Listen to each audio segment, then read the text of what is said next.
first of All all, right. can I start by saying that you have got the best voice ever? Really? Well, Yes. It all started when somebody that you know or part of your team, I'm not sure who, I can't remember, I feel awful, who he was, but he had sent me a video link that of this wonderful video that you had done. right. And had asked me to do a blog post on it. And admittedly, I don't really do that on my website. And I thought, well, I should listen to who this fella is anyway. And I was kind of working and listening at the same time, and all of a sudden, this rich, deep voice, piped up, and I spun around, and there was you on the film, and you had me immediately, so I just watched intently, and then thought, you know what, I'd love to have him on the podcast. Well, Forget a great. blog post, let's do a podcast. So Yeah. I've got questions. Yeah, sure. Where were you born and raised? I was born in Wyoming, Riverton, Wyoming, and spent a couple of years there. And then my family traveled around. They were both teachers. My dad was working at the University of Arizona at the Bureau of Ethnic Research. So I spent a lot of time on Papago and Indian reservations growing up. My mom was an elementary school teacher, and we stayed in Tucson until I was a senior in high school. So the Okay. summer before my senior year, we moved to San Diego. Um, and so I spent the rest of my time in San Diego, went to San Diego State, and graduated from San Diego State. So what was the end goal? You also wanted to be a teacher like your parents? Yeah, I think that was it. Well, when I was a kid, I wanted to be a historian. But then Oh, I started, as I got older, I started realizing that, there's not a lot of jobs for historians. And it's a pretty neat thing to be an amateur historian and have a real job. So that's kind of what I decided to do. But then I got into what happened was I wanted to be an elementary school teacher. And so my first job was in kindergarten. But the principal didn't think men ought to be kindergartner teachers, which has flipped a lot since the early 70s. Um, and so I decided, well, heck with that, because I was coaching wrestling. So I decided to go back to school and get a secondary credential. So I went to the high school, started teaching. Started off in PE and then got a master's in political science and economics, and eventually started teaching, all kinds of academic courses and so on. So that's kind of my background: coaching wrestling, track, cross country, um, football, whatever. It all is kind of the same, really. right. Teaching's teaching. And that has come full circle, which we'll come back to. Okay. What about fishing? When and where and how did that enter the mix? Well, when my uncle was a fish and game warden in the state of Wyoming. Oh, And so when I was a kid growing up in Arizona, for the most part, I would come up here and we would spend part of the summer with my grandfather, and he would take us fishing. My dad wasn't he loved camping, but he wasn't into fishing. He wasn't into hunting. So I kind of got into that. And then, as I got older, I started backpacking when I had a job and going into the Sierras and doing some fishing. But I was always using, I was a MEPS spinner, rooster tail, that kind of stuff. First, I started with bait. When my uncle lead me off at a stream, I mean, it was salmon eggs, worms, whatever, with a little willow pole over the beaver dam on the other side, and wait till it started twitching, and then you just yank it up and grab yourself a fish. And I'd right. have this big old. In those days, there's nobody. Hey, there's only 500,000 people live in Wyoming anyway, even now. And in those days, I don't know, there might have been 80 people. I don't have a clue, but you would take these fish home and eat them.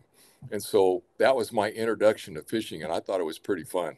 So that's kind of how I got started with fishing, and then I Right. graduated with other stuff, and finally I got into fly fishing. Okay. And so were you in California at that time? Yeah, what happened?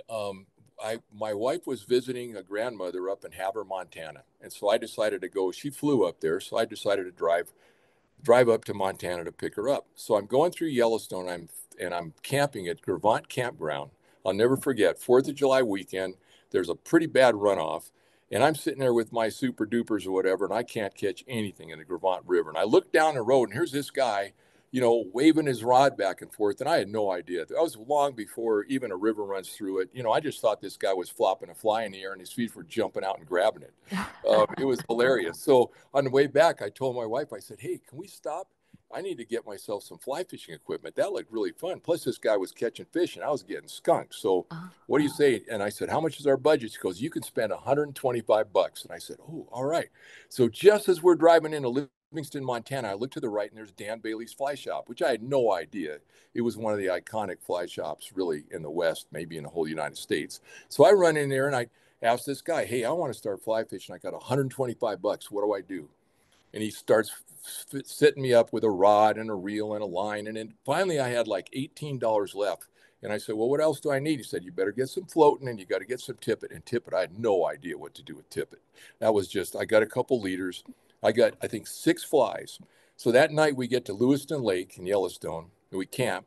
And I go down to the lake and I proceeded to snap off all 6 flies within the first half hour. You know, so all my flies are gone, either on bushes or through supersonic speed coming forward. In any case, so the next night we go to a place in Utah, and I'm in a parking lot. And the last thing I remember, the guy, I said, 2 questions I asked: "How many flies do you need?" And he said, "Well, whatever. Sometimes you need 1 or 2 all day, and sometimes you need a bunch of them, depending on what's happening." So I had 6, but now I have none. But I did also ask him, "How far do you have to cast?" He said, "Oh, if you can cast 60 feet, you're in business." So I told my wife, "I'm going out of the parking lot and I won't be back until I can hit 60 feet. Now, this is before internet, no idea what I'm doing, but I'm a fairly decent, exactly. So I made adjustments and made adjustment. 11 o'clock at night, I finally hit the 60-foot mark one time. And that was after 5 hours of just continuously casting. My hand was about ready to fall off. I walked back inside. I said, "That's great." So anyhow, but I started fishing a little bit in Southern California. There were some really good trout streams in those days. I mean, there was some before the big drought hit in the early 90s. There were quite a few streams with 16, 17-inch fish in them up in the mountains. You had to walk and you had to fight off the poison oak and the rattlesnakes, and you had to drive four-wheel drive roads to get to them. But there was pretty good fishing. So I used to try that, and I was getting okay, but I couldn't still catch a fish. So a friend of mine, my first fish, that's why I tell people when they're first learning, I said, "Look, there is no mistake you can possibly make on God's green earth that I haven't made. There is no way you can do dumber things than I did when I was learning. So don't be self-conscious. Just enjoy yourself, and we're all going to laugh when you screw up." Because my first fish, I'm on the middle fork of the Kern River, and I've got a rod underneath my shoulder, and it's sitting behind me as I'm going through this giant fly box now with 12 flies. And I must have been a caddis. This thing is sitting in the current behind me, and all of a sudden, boom, boom, boom, here comes this fish. That's my first fish I ever landed on a fly. So Mind you? that behind me, I had my fly in the water behind me. It wasn't even casting. Anyway, so I always tell people, "Look, man, you just relax. It's a process. And in the meantime, you're going to have to enjoy yourself, because it's going to be serious frustrating if you don't just take it one step at a time and relax." That means that you started fly fishing a little bit later. How old are you, do you think? I was 34 when I started. Oh, wow. Yeah, I was 34. So I've been doing a lot of other stuff before that, but I fell in love with it instantly. But wait, you were a guide I mean, you're still guiding. How did that Yeah. start? Well, that was funny. My wife had a cousin who owned a lodge down just south of Jackson Hole. And so we used to go and spend a little summertime there. And I used to go fishing, and he had guides around. One of them was a guy who had been on one of the very first U.S. international teams, and he was one of the guides. And so after practice, after he would get home from, if he still had energy, I'd beg him to go out to the pond and show me how to cast. And then he started taking me fishing. And then eventually, one day they ran out of guides, and they had some guy he wanted a guide really bad.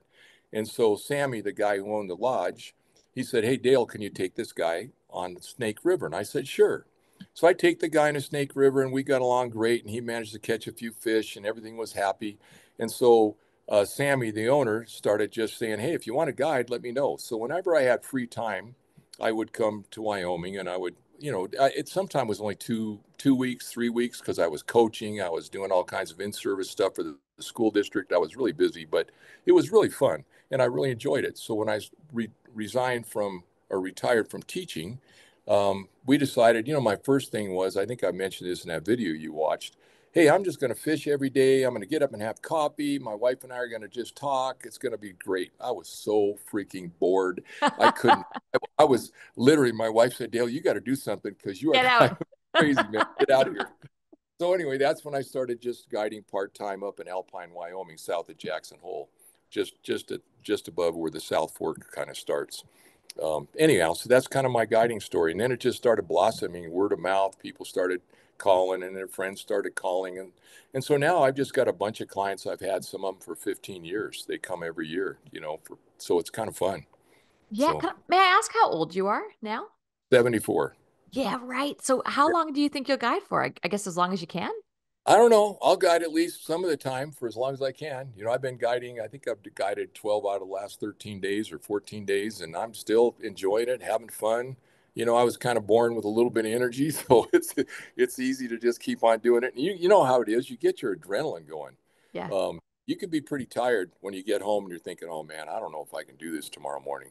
And then you get up and you're thinking, whoa, man, they're going to be here in 2 hours. I got to get some flies tied. I got to get this stuff together. And by the time they get there, you're all jacked up, ready to go. So, and then during the day, it's easy. Once it starts going in the day, it's no problem. So I don't know. We'll see. Are you A lot, rowing a boat? Are you in a boat? mostly waiting. I have been rowing a little bit on the Green River below Fontenelle. That's kind of the one place I have a permit to row, and the rest of it is just walk fishing. I enjoy walk fishing better just because I love teaching. I love teaching beginners. I love teaching people that want to learn.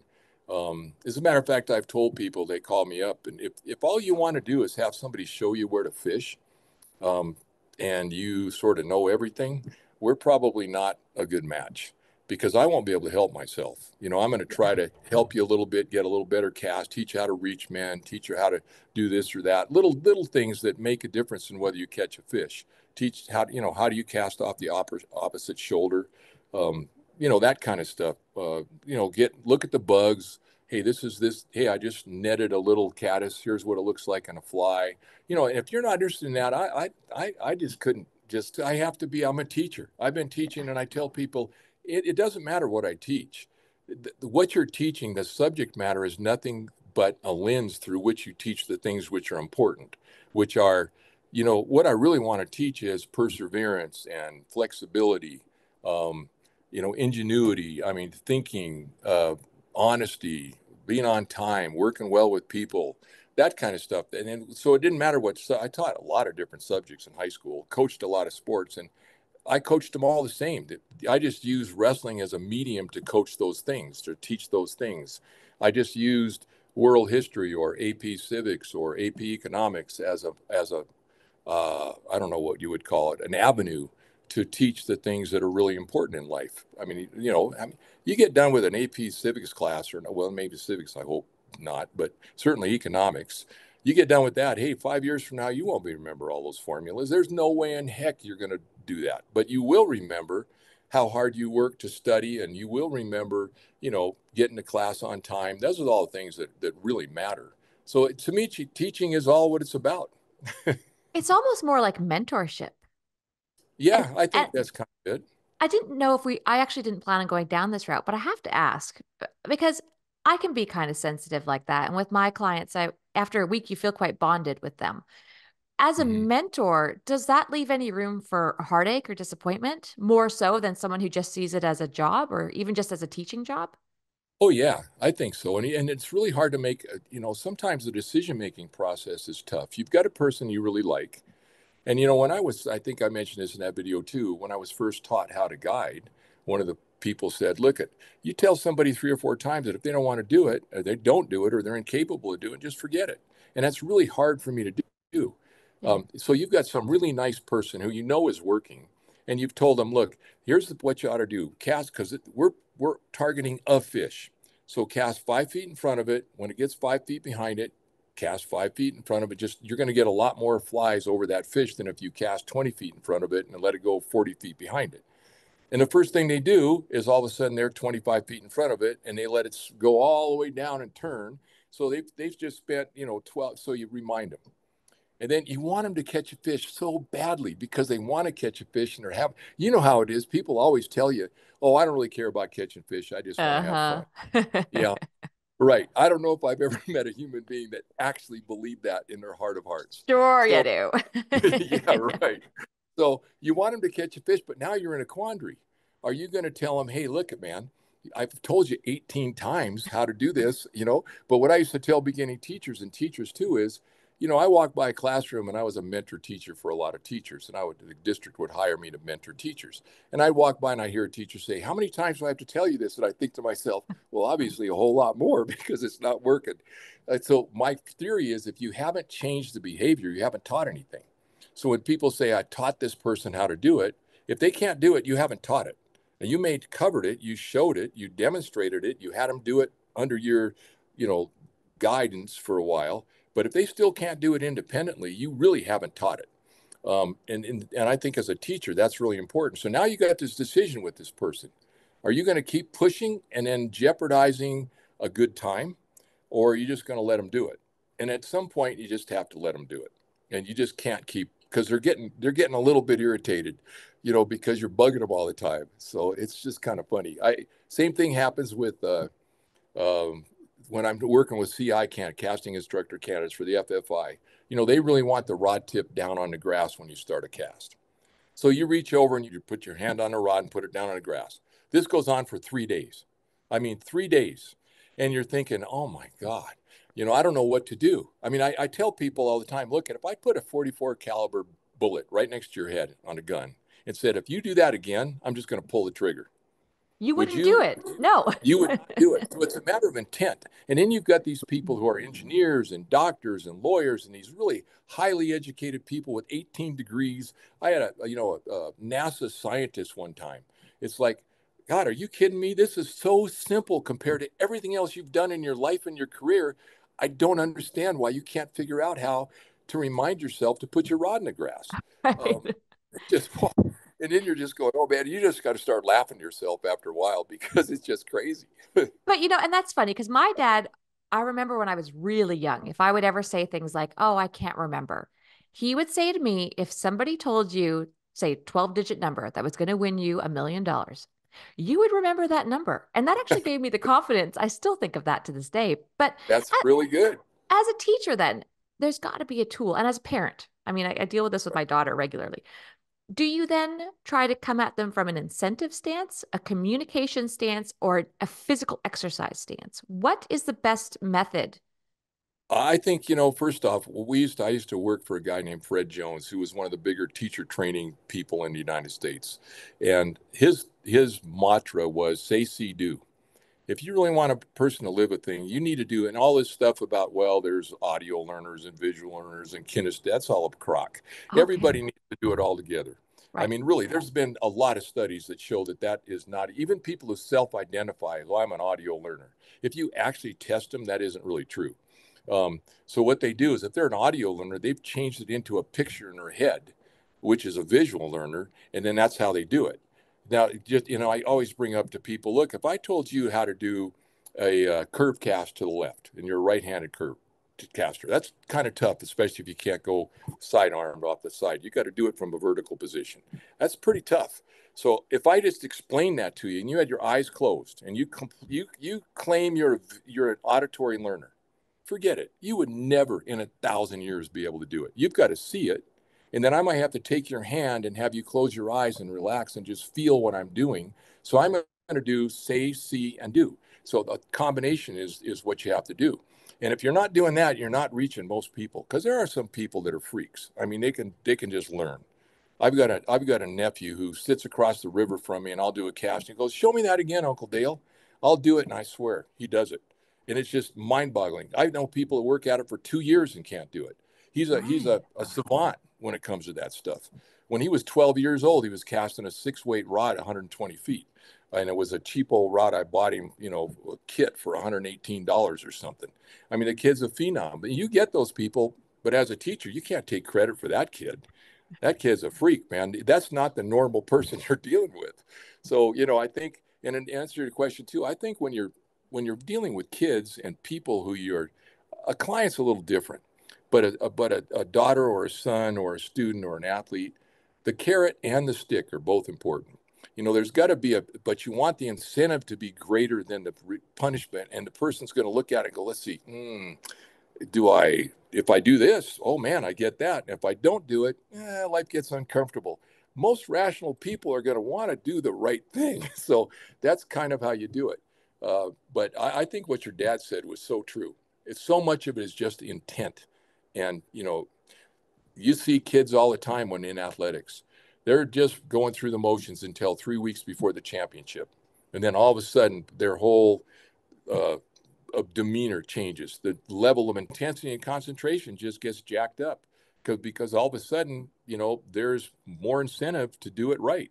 And so I just think human nature is really a fascinating thing. I love dealing with people because figuring out how to motivate somebody, how to get them to do what they need to do is really tricky sometimes. And, but it's so much fun because and if you succeed at helping them get to where they want to be, the feeling of a lot of gratification in that. Uh, Yeah. so, But sounds so much of teaching is psychological and just trying to figure out how to best relay a message to somebody, isn't it? hmm Um, I have absolutely. I have a question about the naturally gifted casters specifically. Yeah. Is there a similarity that you found between them? For example, are they all musical? Are they all athletic? What is similar between them all? I'm trying to think of the three people that I know that I would say are just freakishly gifted with casting. And they're all kind of different. I don't Okay. know. I'm not sure. That's an interesting question. I never really thought about it. I'll have to start really thinking about that because I don't know. I'm not Is sure. is it youth? Is youthfulness Well, helpful? youth makes a difference. I Okay. took up my everybody in my family kind of started racing desert motorcycles, off-road motorcycles in Baja and out in the desert in Southern California. Oh. So I was probably 35 and I decided, well, I'll try that. But, well, yeah, forget it. It's just like trying to learn to ski when you're 50. It's just, when you're younger, you're just more coordinated. You're more of a risk taker. I think that's part of it too.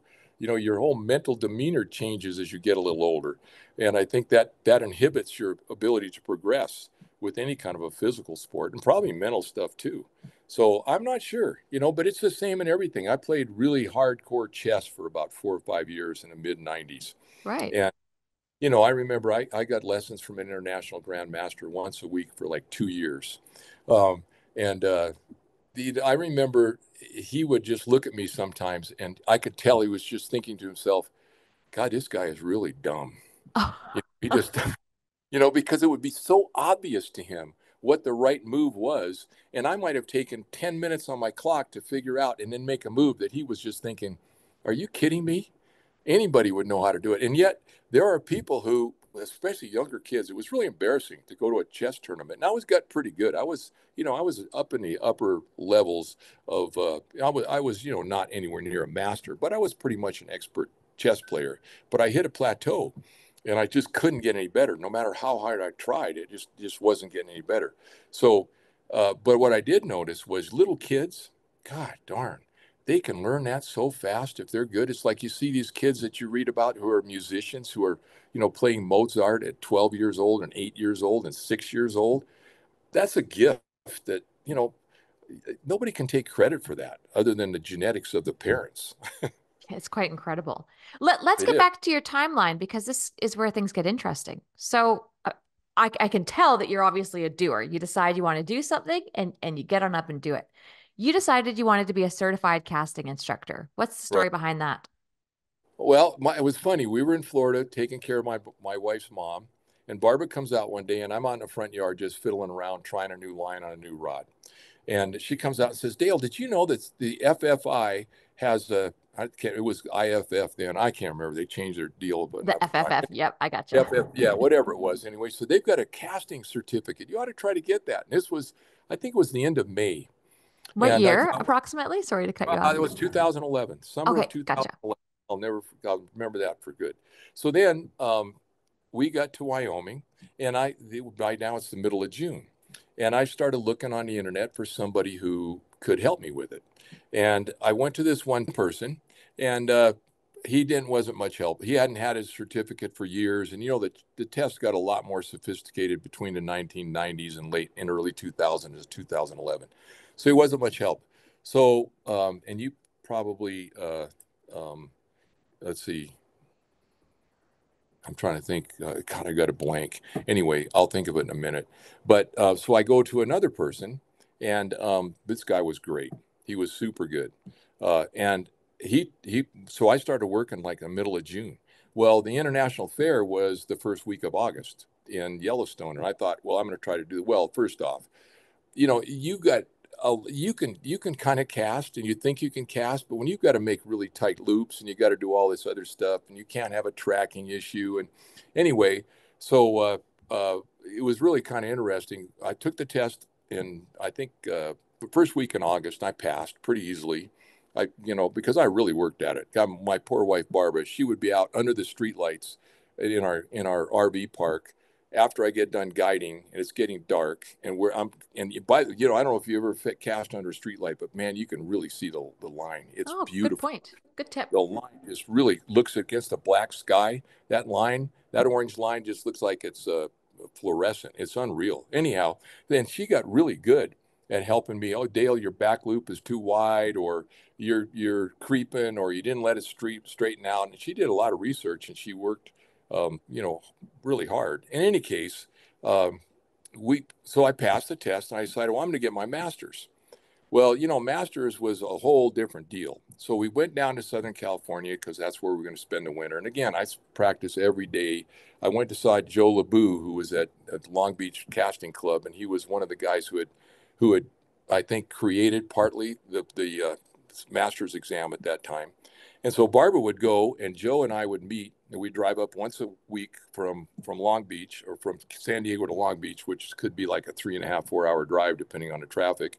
And Joe would work with me for a couple hours and take notes, and Barbara would take notes, and we go back, and she knew exactly what to look like on every one of the tasks, what to look for.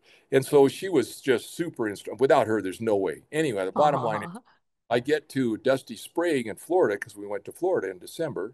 And now Dusty is another guy that was a big FFI member at that time. And so Dusty and I worked, and Barbara continued that. And I took it in April and passed with flying colors. So, it was just quite an experience. It was fun. I'm glad I did it. I'm not sure it really helps me with anything. I mean, it's like I don't think I've had a single guide job as a result. What is master casting is in MCI? People look at it. Number one, they have no idea what it means. Number two, they have no idea how much work it takes to get it. So what does it do other than it was just satisfaction? The fact that and it helped me be a much better instructor. I've got to say that I learned a lot more about casting.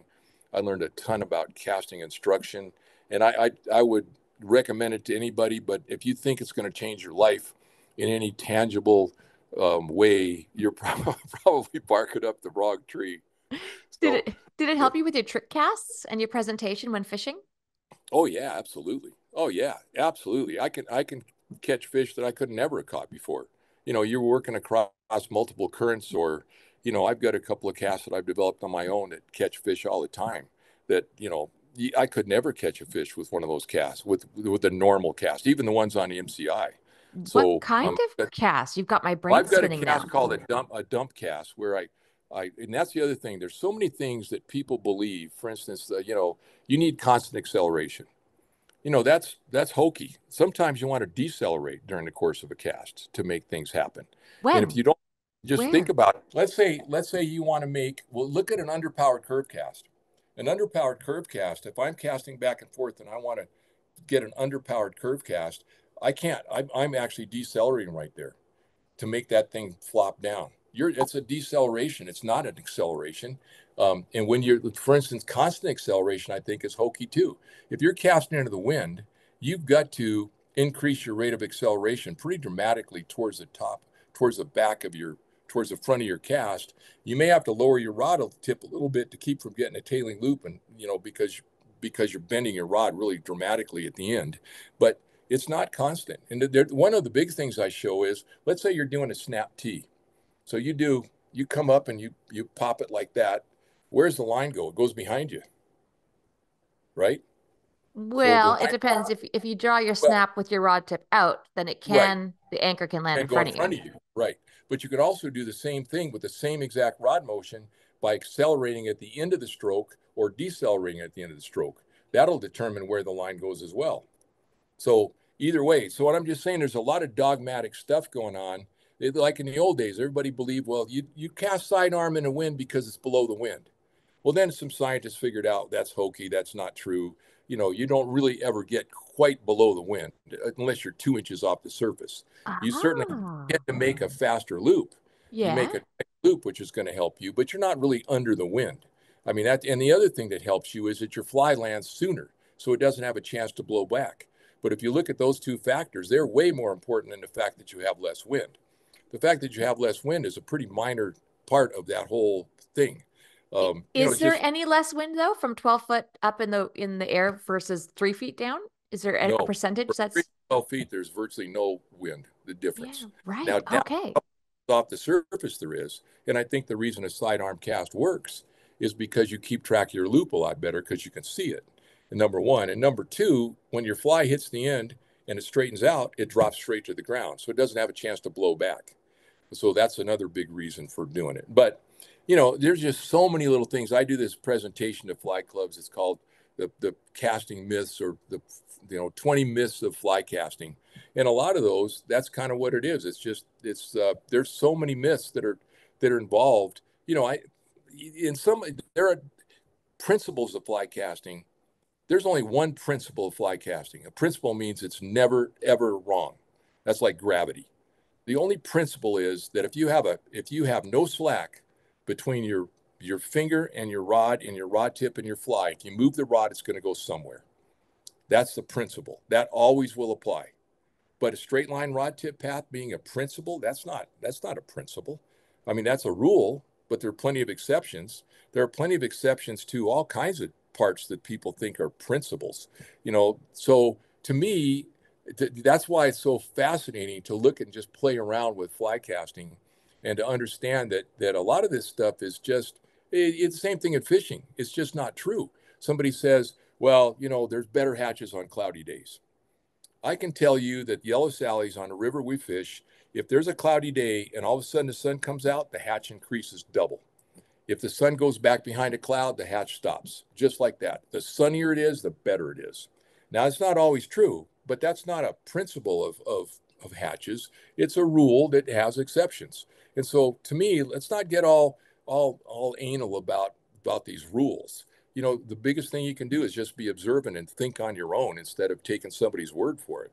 That's so Which, true. And you're so right. It's funny. I did a little bit of casting with Peter Hayes, and his big thing is it depends. I mean, yep, ask him yep, any question. It depends. It depends. yep, yep. Yeah, you're Yeah, right. no, that it depends. People get tired of me because just now somebody asked me today, as a matter of fact, what's your favorite kind of fishing? And I said, it depends. Yeah. I know that the MCI world and the master casting world it's actually very intimidating just because there are so many strong opinions. Have you had any sort of controversy with your theories or thoughts? I'm not, let's put it this way, I'm not really involved in it anymore, because primarily the teaching aspects of it, if you look at tennis and if you look at skiing, you look at golf, teaching has progressed, I mean, radically in the last 30 years. Because it's competitive. Because if you're not getting better, you're getting left behind. Whereas casting, that's not true. So, especially in teaching, how do you teach somebody to learn how to cast? And so I had quite a few disagreements with people about, they're still thinking about the way they taught in 1992. Well, that's not how skiers are thinking, or golf pros, or tennis pros. They're using all kinds of different tactics and techniques to try to get people to learn, because it's competitive.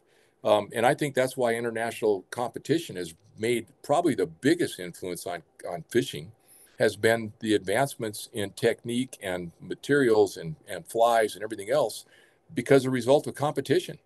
The problem with casting is there's no objective measurement of success when you're fishing. So, hey, you just say, well, that guy had better water than me. He was on the other half of the river and I was here, and, this and that. But if you're in golf and you're shooting 100 and your buddies are all shooting 76 and you're on the same course the same day with the same ball, guess what? You're not as good as they are. But that's not the case in casting or in teaching. So, and I think the other reason I had a little problem with the FFI, and I love the FFI, don't get me wrong, I'm not trying to badmouth them because I think the program is awesome. But they, as a rule, um, they don't want to have really, think about this in football. If you had every referee could just decide on his own or her own what out of bounds was, think of chaos. You look at the rule book. If you look at the football rule book and the NCAA, there's 3 pages on what out of bounds is with 80 photographs. Well, they don't want to do that in casting. So, for instance, you take the accuracy test. So you got to make a cast at 20 feet, 30 feet, and 50 feet. You got to do it with your dominant arm and off your upper shoulder. That's great. But it doesn't tell you exactly and it says you got to land within 16 inches of the cone, which is great. I have no problem with that. But some guys, and it says you got to make good loops. Well, what exactly is a good loop? So some people, when they're given the test, they give a lot more weight to the accuracy part of it. And if your loops are a bit wide and a little off, that's okay. They're still going to pass you. Other guys is exactly the opposite. You could hit the middle of the cone, and if your loops aren't good, they're going to fail you. So to me, that drove me crazy. That drove me crazy. But they won't clean that up because they're going to upset too many people who want to do it their own way and have their own interpretation. And so that was probably my biggest problem with that. And teaching was even worse. How do you teach a pick up and lay down? Well, one guy just tell me the steps. Well, that's not really teaching me or you how to teach it. That's like a teacher. Every teacher in third grade knows how to do multiplication. Every one of them can tell you the steps. And yet, if you go to a typical elementary school teacher with 5 third grade classes, one teacher consistently outscores everybody else. Their kids, it doesn't matter what their kids are like. It doesn't matter what grouping they have. Every single year, they're going to outscore everybody else. And one teacher is going to be at the bottom of the list every single year. And yet, if you had them do multiplication, they could all do it. It's how you teach it. It's not the steps. The steps are not important. It's how do you get somebody to understand the steps and then integrate them into their ability to do it. And that's the same thing with casting. So, the teaching problems, which I think are awesome that they're making that attempt, but unless they get a standardized way of thinking about what does it mean when I say, teach me how to do the roll cast? Well, I can do the steps.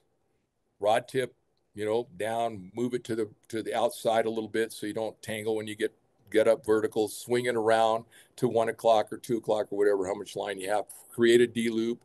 Okay, now make a forward cast, follow the line down. That's great. Okay, that's good. That didn't teach me how to do it. No.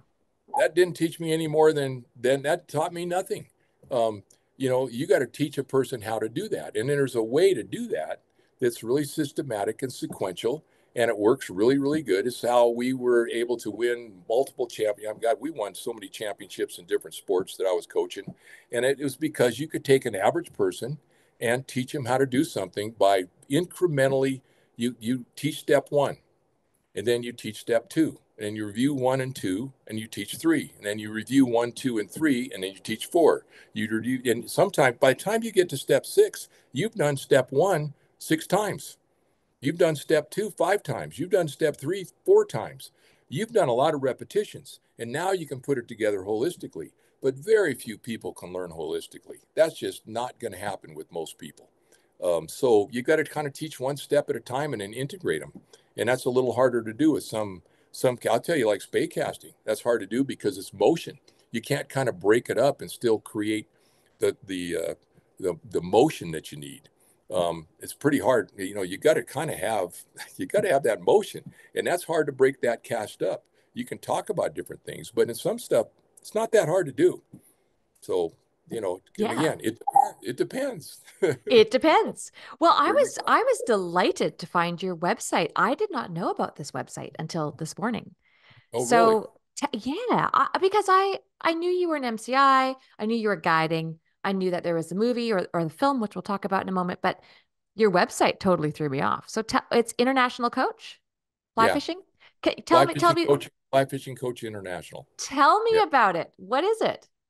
Well, it's just a series of almost 80 videos. There's about 12 or 14 that are just beginning drills to help you just learn how to feel the rod and that kind of stuff. And then there's about what I call the intermediate casts. That would include like a reach mend and that sort of thing. And then there's a whole series of 28 videos, I think, that are preparation for the CI. Now it's a little outdated now, but most of it still holds true. And that's kind of funny too, because I've changed my mind about how to teach some of that stuff. But of course, it's still on a video. But I've thought, you know what? I would not be teaching that the same way now. I've learned enough to know that was okay, but the new way is better.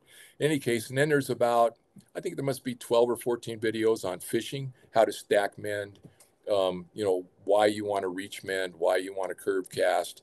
There's a little 10-minute video on tricks, like little things like how to put your nymph on the fourth or fifth guide up and tap your rod so it falls off so you have more line to start with instead of just always trying to strip out line and take 10 minutes to make your first cast. Little things like that. There's a little thing on knots. Um, there's a little thing on the indicator that I use, how to build an indicator that I use. Anyway, it's kind of, I think there's about 80 videos. It's about 800 minutes total. It took me an entire winter, probably 6 months with a videographer to do it. That's the other thing, man, making videos, holy cow. I was blown away how many takes I had to take, how long it took to edit. You're making a video and all of a sudden this guy runs behind you with a dog, or the airplane comes over, the jet comes flying over. You got to start all over again. One day there's a turtle walks out of the woods, and then you're thinking, man, all all my all my the people are viewing this aren't even going to be watching a video anymore. I got to get rid of this because they're all going to be watching a turtle. So yeah, it's hilarious. Anyway, it was a really good learning experience. It was Yeah. really fun, and it was really good. Sitting down and you would spend 2 hours taping, and when you got done editing for 3 or 4 hours that afternoon, you worked the whole day and you've got 16 minutes of video. Welcome to my life. And it's Really? expensive. Oh yeah, it's super expensive. And I had a guy that was cheap. I mean, relatively speaking, he was just starting out and he wanted to just get something he could use as a advertiser for his skills. And so he was relatively inexpensive, and it still cost us, I mean, tens of thousands of dollars, out of our own. But we've never recouped it because we don't charge enough for that video. But I don't care. It was just fun to do, and I'm glad I did it. And it was, I think it's been really helpful for a number of people. Yeah, it looks great. I was very impressed. Let's talk Good. about speaking of expensive videography, your latest video. So what was that? How did that all come about? Well, I was doing a clinic in Texas at the fly fishing fair in Texas, um, and one of these guys was in my class, and so afterwards he comes over and says, "Man, hey, I've got a couple of friends that are really good videographers, and you have a lot of enthusiasm, and they do a lot of biographical videography." And I said, well, yeah, it's fine, whatever. I didn't hear from him a couple of months, and you know how that is. Everybody wants to do something, and they never come. So Uh-huh. I get a call in about May. Hey, these guys want to come. They're open. When can you do it? And I said, I've got 3 days open in August. So these three guys show up in August. They're awesome. They're young. They're enthusiastic. They're funny as hell. They knock on the door at 6 o'clock in the morning and ask my wife, "Hey, Barbara, where's the coffee?" Just really loose and goosey, but God, great equipment, really skilled. They spent a lot of time. The last night, we all went mouse fishing under a full moon in the dark with a fly rod and a bunch of mice, and they managed to catch some fish. It was hilarious. But of course, I gave them all my extra waders, which all had leaks in them, so they were all soaking wet by the end of the night. But it was still fun. We had a great time. So, but that's the story of it. And they put it together. So they did it in August of last year, and I didn't really hear from them much. And then finally in February, they said, "Hey, we're going to have a christening of this new video. You want to watch it?" So I happened to be fishing the San Juan River in New Mexico before we headed for Wyoming, and one of the guys, lives in Durango. So he invited us over, and we watched on his big giant TV, and it was pretty cool. It was really, really exciting to see it because I thought they were going to make a fishing video, and it really isn't a fishing video. I Mm. thought it was going to be about fly fishing, but it was a lot more than that. And I was very impressed with the way they kind of came up with a theme, the last day, and they were so I don't know, straightforward and honest, and I just had a blast. It was really fun. What was their end goal? Were they trying to put it on in the film festival? I think they might be trying to do that eventually. I think in the meantime, they just wanted to do something fun, Yeah. and fly fishing was fun, and they were all getting into fly fishing. None of them were serious fly fishermen, but I think they're at least one of them is now a pretty serious fly fisherman. Um, he's a little he kind of goes over the dark side and does some skiing in the winter and that kind of stuff, but Okay, as they but do. but that's okay. Anyway, but so that was kind of how that all happened. But I was very, very pleased with the way it turned out. They clearly saw you as inspirational. Is that something that you have accepted at this point? That especially for your age and credentials and the people that you've touched, that you're inspirational? I think so. I think that's something I don't know where it comes from. I don't have any idea how it all developed and evolved.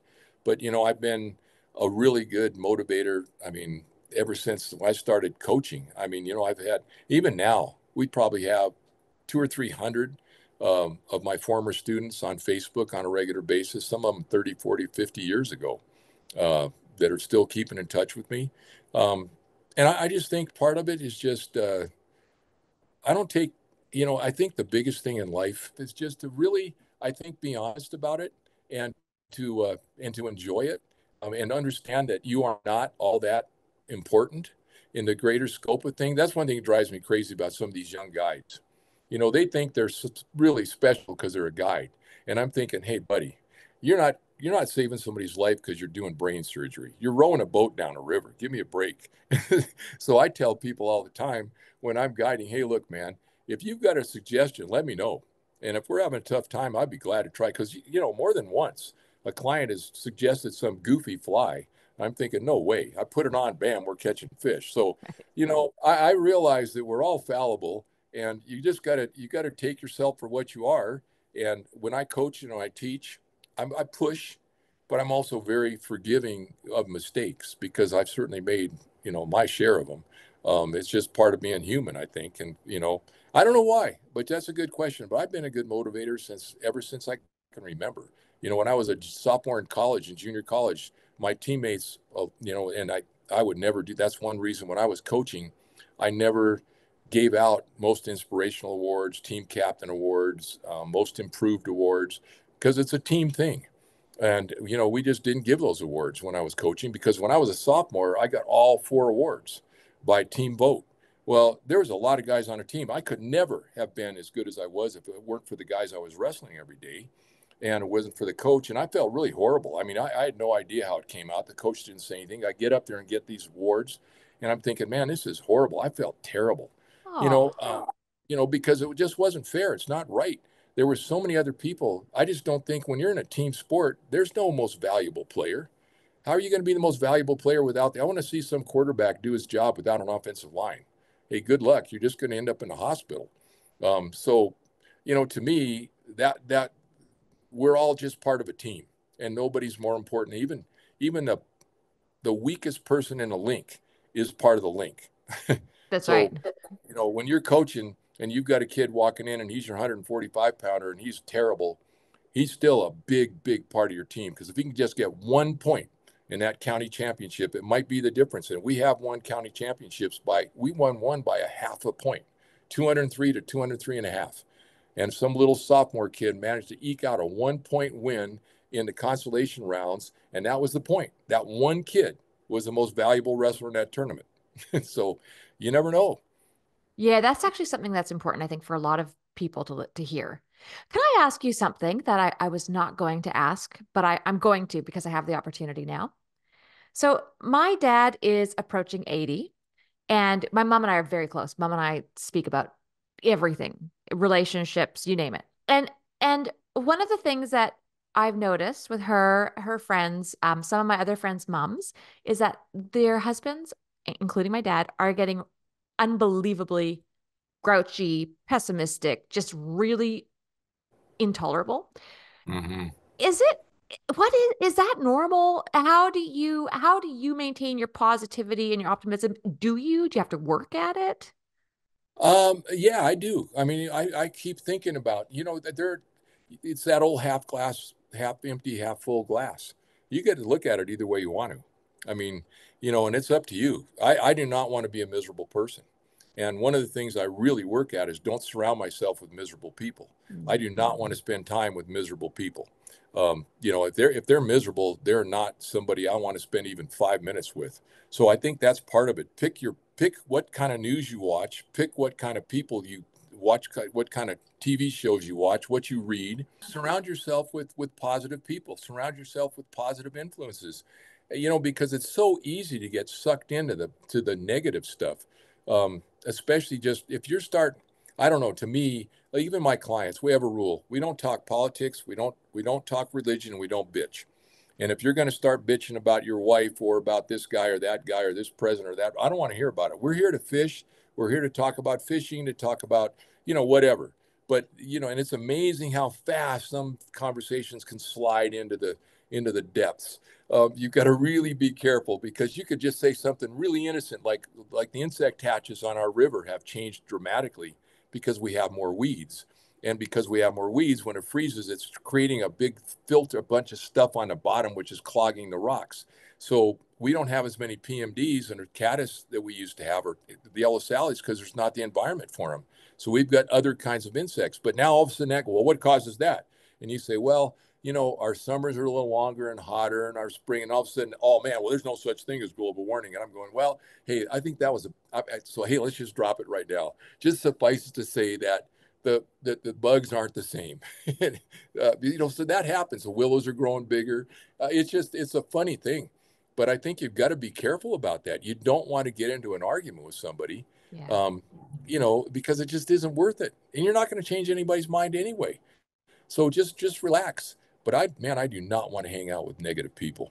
No, what do you I've think had, causes that change in men specifically? Because I don't think it's quite as common in women. Again, Mom and I speak about this often. Is it age? Is it experience? Is it just reality? Is it a chemical thing? I'll tell you what I think. I think that men, as they get older, suffer more dramatic physical changes that they can't deal with than women do. I mean, most of men, I can't jump up and down off a bank like I used to. My sex drive isn't what it used to be. There's a whole lot of stuff that just is different than it used to be. I'm not as strong as I was. I'm not as quick as I was. Um, there's a whole bunch of physical things that I can see. I used to do a lot of climb. I was a pretty serious rock climber for a while, in the late 90s and early 2000s. I can't even do that stuff anymore because I've had 2 knee replacements. I've had a hip replacement. I've had all kinds of medical procedures to try to put my body back together again. And it can get depressing, because Yeah. a lot of those things that you had as a bucket list, you were going to do this or you were going to do those things, you just can't do them anymore. It just flat isn't going to happen. So, I think that to me is the biggest single thing. For a man, it's a little more dramatic. Now, if you're an athlete as a young woman, but see, a lot of the women your mom's age, they weren't athletes as women. They may have done athletic kinds of things, but if they were in the Girls Athletic Association playing softball for 2 months, that was a lot. Most of them weren't involved in competitive athletics. They maybe took up pickleball when they were 60 or something, but it's a different kind of thing. They don't realize the slide that their body has gone through, and I think that's really depressing for a lot of men. That's a Um, good point. And I think women also get hit. A lot of my friends are in their late 40s and going through menopause as we speak. And I think that women are often hit with the menopausal side of things, and they're forced to look at themselves and their bodies and their chemicals and their hormones and everything. And really in that moment, it's so dramatic. They've got to decide moving forward what kind of person they want to be. But with men, it may be not it you're right. It may be something that hits them maybe later or hits them dramatically as far as being replaced, like you said, a hip or a knee replacement. Maybe it's when did you, this is again getting personal, I'm sorry, but how old were you when your body started, when you really noticed that your body wasn't what it was? well, when I was 53, myself and Peter Croft climbed the nose of El Cap together in just, I don't know, like 8 or 9 hours.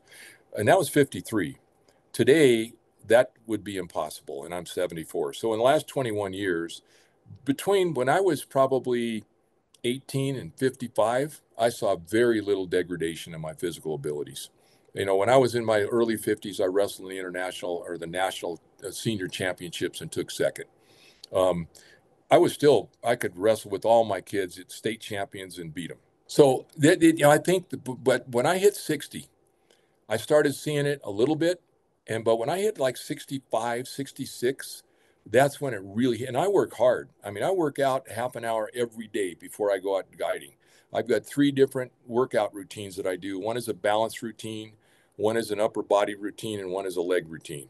And I do those I'll skip a day or two here and there, but this morning I did my ball and push up routine and my stretching routine. Tonight I'm going to do my weight routine with my upper body because I'm not going to have time tomorrow because I have to leave early for guiding. And I work at it really hard. And still, I'm slowing things down, but I can't stop it. It's just going to happen. And I think that inevitability is really depressing sometimes. And you've just got to ask yourself, man, hey, I'm a lot better than if I was dead. I mean, I'm still functioning, I'm still having fun. But I'll tell you, I honestly think too, the other difference, and I mentioned a little bit, is the sexual nature of it. A woman goes through menopause. They've done a lot of studies. Women in their 50s and 60s can enjoy sex more than women in their 20s and 30s. Men have a harder time, a way harder time. And that I really think that is a huge part of a person's self-esteem is Yeah. you've been raised as a man, and now all of a sudden you're not quite as big a man as you were before. And I think that is really depressing for a lot of men if they don't come to grips with that and understand that that's fine. There's other ways to express love. And, with modern medicine stuff, you can still have a decent sex life. That's not always possible, but I mean, I had my prostate removed when I was 55. So, that was a battle for a while, but I just think that's a huge thing. And I don't want to get all that personal about it. And I don't know if you want to stick all this in the video, but No, it's okay. It's life. I just think that's huge. I think it's big. It I is just think enormous. It's a huge part of it. it's about somebody's self-esteem. It's about somebody's self. And all of a sudden it's not just the physical degradation in terms of being able to walk or jump or run. It's being able to do what you've always thought a man should be able to do. And Yeah. whenever you want to do it, however you want to do it. It's just not happening. So I think that's a lot of it. And I think men start hanging out with each other, bitching and moaning about it. And then they start listening to this and that about the crime waves and this and that. And, oh man, I just think you got to stay away from that stuff. It's just not going to help you. Yeah. No, that's great. I'm so happy that I had someone that I was comfortable enough to ask because that is something that I have wondered a lot lately. So thank you for that. Yeah. So what is next for you? Because it feels like you're right in it feels like you're kind of at a bit of a peak. Do you feel like you're at a bit of a peak? Yeah, I don't know. I'm just going to play it by ear. And my wife and I are going to make some decisions. We've been living in a fifth wheel trailer for 20 years, just Right? traveling.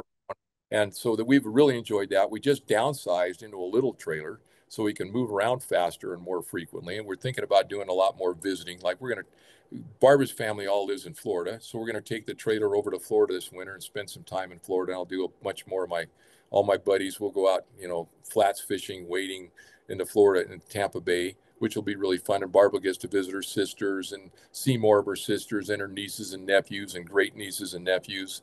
I don't know. We've had other areas, we both retired from teaching in around 2005, and that was a transition area. And it took us a while to settle into a routine. And then from about 2008 until 2016, we went to Florida every winter to take care of my mother-in-law, who was just a sweetheart, but was, starting to fade. But when she finally died at 95, then all of a sudden that was no longer a big reason to go to Florida. So that was another transition. So, I think as you get older, you start having these moments, these times when your life is going to change. You've just got to decide how you're going to deal with it and what you're going to do. And sometimes it took me about a year after I retired for us to really get into a rhythm where we knew what we wanted to do.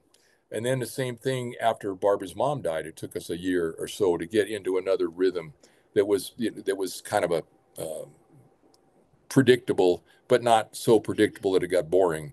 But certainly, where are you going to go in the winter? Where are you going to go in the summer? What are you going to do?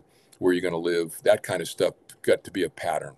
And so now, I don't know. We'll see. I do think that we're going to slow down a little bit. I'll tell you one reason. In the little town we're in, and I'm going to give away kind of a little bit, but I don't need the work, so I hope nobody. But they're going to build a nuclear power plant. Bill Gates is building one of the most modern nuclear power plant in the world in this little town. And right now, it's already got 500 new workers in this town. This town only has 2,000 people to start with. So we noticed today going in the grocery store, just massive amounts of people in there for the first time I've ever seen that in all the years. We've been here for 14 or 15 years now during the summer. And there's going to be even more when they broke ground last week. But when they actually have a ton of people here, um, this is going to be a whole different sort of environment. It's going to be much more difficult to just right now. You go downtown, you go in this coffee shop, there's 5 or 6 people in there. You go to the grocery store, there's 3 people at the cashier's box, and there's 2 people shopping. I go to the Ford dealership to get my truck worked on, and oh yeah, sure, bring it in tomorrow morning. And I mean, it's just a whole casual kind of small town atmosphere, and it's not going to be that way during this construction phase over the next 2 years. And another problem is, I'm wondering how many of these people, we have a lot of gas oil workers here, welders, that kind of thing. They do maintenance on stuff. A lot of railroad people who do maintenance on the big railroad center. But those guys aren't fly fishermen. And the river that I fish is pretty much a fly fishing river, and it's pretty small. It's only 6 or 7 miles of fishable water. Well, all these people come in, they're nuclear engineers that are much more not well paid, because a lot of those oil guys make a lot of money, but they've got a different culture. Their culture is different than the blue collar culture. It's more the white collar culture. A lot of them will have been fly fishermen. A lot of them, and I'm wondering how impacted that river is going to get. So, there's a bunch of reasons to really start anticipating making some changes. So Yeah, I'm and not sure that's what. a fair concern. Look at a lot of the smaller steelhead rivers in the Pacific Northwest and what those forestry workers and loggers did. Yeah. So you're right. Oh, wow. So you guys may end up having a big change coming up if you choose to Good. leave. Yeah. Yeah, I don't know yet what it's going to be, but we're every once in a while we talk about it, and we're all thinking about it individually, I'm sure. And we need to make some mutual decision about what we want to do. But the nice thing is, the biggest constant in our life is each other. And Yeah. so regardless of what else we do, it really doesn't matter. I don't care. Like today I had a day off. We went, I was looking for a microphone for this. I couldn't Oh find no, one. sorry. We spent a bunch of time just playing around, doing different things together, and nothing earth shattering, nothing exciting, but it was just fun to be together for the day. So I really don't care what it is. It doesn't matter to me. As long as we're together, we're having fun together, we enjoy each other's company, that's good enough for me. Oh, well, I'm going to wrap it up there because I think you are such an inspiration. I love it. I love that Barbara is such an important part of your life. She's clearly a catch. Oh, unbelievable. I mean, you tell me how many wives would come to this little town in the middle of nowhere for 4 or 5 months out of the year, make sandwiches for all the clients, cook dinners every night for the clients. We cook dinners for every client every night, the night before and the night during the trip and the night after, the last night. So she cooks dinners maybe 90 nights a year for 2 to 5 people. She makes sandwiches. She's just, I couldn't do what I do, and I Yeah. couldn't have the kind of client base I have if it weren't for her. So, I owe her whatever I have to do, I'm going to do. Yeah. Don't let that one go. Well, look, Yeah, I'll wrap it up and let you get back to your night. I know you have an early morning. Will you please thank Barbara for all of her help in I getting you will. here? And I then will. I will link up your website. So I'll link up the video and the coaching site. Is there anything else that you would like me to add links or contact information for? No, not really. I think I'm good. I don't want a lot more business. I've got plenty of business, and it's all word of. I think this summer we have 66 guided days, and 63 of them are with previous clients. So, Oh, you know, good. I know all those people, and that's plenty. That's enough. Hey, I'm Yeah. getting old, you know. You wouldn't know it, Dale. You wouldn't know it. So keep All doing right. Well, whatever you're doing. April, thanks so much. I really enjoyed this. You're wonderful. Thank you. Likewise. Please feel free to Okay. stay in touch. I will. Please. Good. Okay. Thanks a lot. Bye bye. Thanks. Bye.